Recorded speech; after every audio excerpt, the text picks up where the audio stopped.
আজকের গল্প মাঝরাতের নিশিপুর স্টেশন। শোনো, আজ যে গল্পটা বলবো সেটা আমি নিজেই শুনেছি নিশিপুর গ্রামের বুড়ো মাঝি হরিপদ কাকুর মুখে। কাকু বলতো, বাবা, শীতের রাতটা যত ঠান্ডা, নিশিপুর স্টেশনটা তার থেকেও বেশি ঠান্ডা আর নিস্তব্ধ। সেখানে যারা রাতে একা যায়, সবাই আর ঠিকঠাক ফিরে আসে না। ডিসেম্বরের মাঝামাঝি সময়, রাত তখন প্রায় 12:30। বাতাসে হিমেল শীতের কামড়, চারদিক কুয়াশায় ঢেকে আছে। দূর থেকে মাঝে মাঝে শিয়ালের ডাক ভেসে আসছে। এই সময় বাড়ি ফিরছিল অর্ণব। শহরে কোচিং শেষে লাস্ট ট্রেনে চেপে নেমেছিল নিশিপুর স্টেশনে। স্টেশনটা ছোট, প্ল্যাটফর্মে মাত্র দুটো ক্ষীণ আলো। মাঝরাত হলে প্রায় কেউ থাকেই না। অর্ণব তখন ব্যাগটা কাঁধে নিয়ে হাঁটছিল, এমন সময় হঠাৎ পাশের বটগাছের ডালগুলো ঝাঁকাঝাঁকি করে উঠল, যেন কেউ অদৃশ্যভাবে নেড়ে দিচ্ছে। অর্ণব প্রথমে ভেবেছিল বাতাসের দাপট, কিন্তু বাতাস তো ছিলই না। হঠাৎ দেখতে পেল, একটা লোক প্ল্যাটফর্মের শেষে বসে আছে।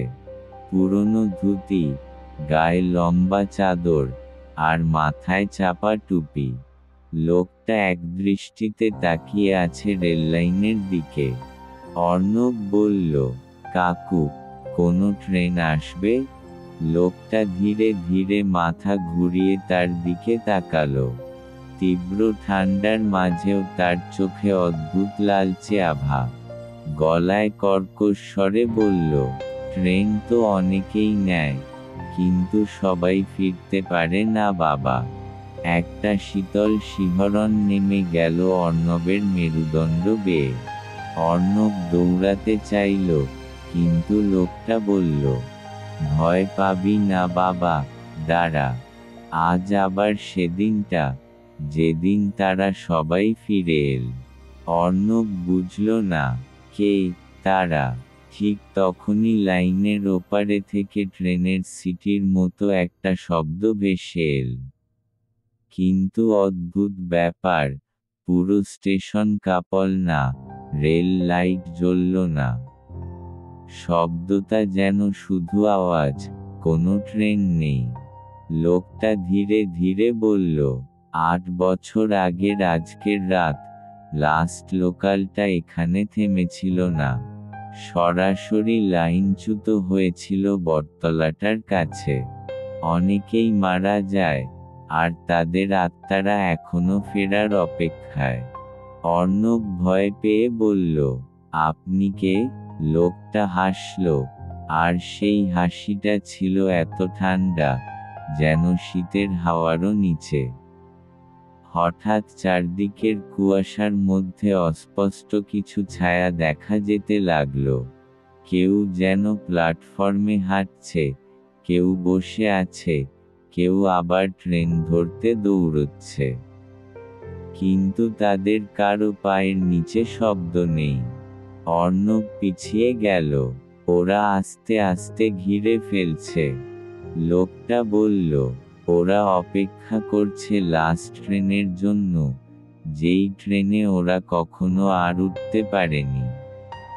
কুয়াশা সরতেই অর্ণব দেখল, ওদের চোখ ফাঁকা, মুখে হালকা রক্তের দাগ, আর শরীরে দুর্ঘটনার ক্ষতচিহ্ন।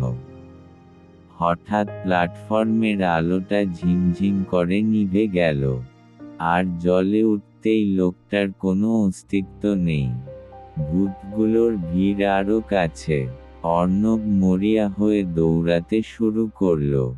বটগাছের নিচ দিয়ে যখন যাচ্ছিল, হঠাৎ একটা কণ্ঠস্বর শোনা গেল, ট্রেন তো অনেকেই নেয় বাবা, কিন্তু সবাই ফিরতে পারে না। অর্ণব বুঝল, যে লোকটার সঙ্গে কথা বলেছিল, সেই ছিল সেই দুর্ঘটনার মৃত গার্ড।